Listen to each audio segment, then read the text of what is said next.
What is up, YouTube? Today we are training chest and biceps. These are two muscle groups that I don't often pair together, but sometimes, I do it, and it is a very good pump, to be honest with you. But, to start this day off, we are warming up with the movement or the biomechanic, which is really pressing for the incline press. So whenever you do the incline press, it really hits that pec minor, or really the upper chest, and as well as the front deltoid and the tricep as well. And the reason why we are kind of warming up with the movement is because we didn't I was kind of in a rush for time today. So sometimes you don't always get the opportunity to go through a full warm-up routine for pressing. And when I press, a huge emphasis in my warm-up routine is, really making sure that my shoulders, my rotator cuffs, my tricep is warm, my chest muscles are warm. And that is really important for any pressing day. So if you don't have the opportunity to do that, really focus in on your first couple sets where you're going kind of slower through the range of motion. You're kind of like looking at little nooks and crannies of like pressing. So when I say that, focus in on maybe it's the beginning of the press that isn't warmed up enough, or maybe it's the lockout of the press that isn't warmed up enough. I know it doesn't have to do necessarily with building the muscle, but it's really important because longevity is such an important thing in lifting, and the minute you get hurt, you're out. You can't continue to make progress. So first movement, obviously we're doing that incline press. Something that I really focus in on is breathing when I press, right? That's something that I learned from powerlifting, and you really want to create this abdominal pressure, and that will help you when you're pressing and even when you're squatting as well. And it's something that gets overlooked when people work out. So when I get to my locked out point, that's oftentimes when I'm actually gathering air, and when I'm coming down with the weight, I'm actually breathing some air in, and then as I get to the weight gets to my chest, I blow out and I explode, and that gives me really the force to drive the weight up. So next we have this machine flat press. So as I told you guys before, when I train hypertrophy, I really do like more machines than free weights because the weight is stabilized and I can focus in on connecting with the muscle more.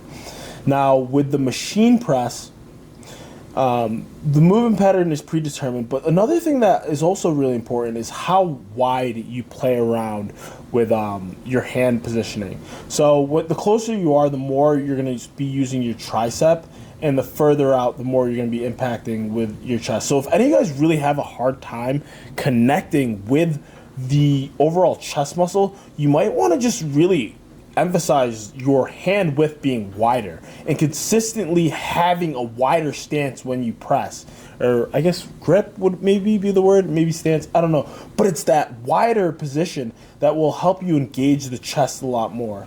So whenever I train chest, one of the teaching cues I give myself is I imagine that there's a pencil right between my chest, and I try and squeeze on that pencil. That's the teaching cue that I give myself. And with hypertrophy training, sometimes it's that teaching cue, focusing in on the teaching cue that's going to allow you to get a better pump, that's going to allow you to get a better gym session, and it's going to give you better gains in the long run. So as a tool, I just recommend to all of you guys, find those little cues that are really helpful for you. Maybe it's not a pencil in between the chest, maybe it's, your biceps kissing each other on a fly, but whatever that is, find that tool that really connects with you and really speaks to you. I'm just giving you tips and pointers of what works for me, but there's an element of finding out what works for you as well. So next we move into the fly. When I do this movement, I use that teaching cue to really pretend that the biceps are kissing each other. Whenever you're doing, kind of flying movements, I do believe or if you know that you're going to be doing a fly on the day, I really do believe that you should kind of warm up with doing some kind of a pull-up or doing some kind of a lat pull-down where your bicep will be engaged as well, because when you fly, your bicep kind of will be activated and will be tense, and you want that muscle to be nice and warm. So now that we're doing the fly, something that I do, it's a very small detail with the fly, is I'll actually extend at the top of each rep. So I fly, get all the way to the top, and then extend. It's very subtle. I fly, get all the way to the top, and extend, and I press out. It's like a little mini press, but it helps me engage the chest muscle a lot more. So that is something that I would recommend for all of you guys as well. Really do that last little press to really kind of get the most out of your chest muscle when you're doing the fly.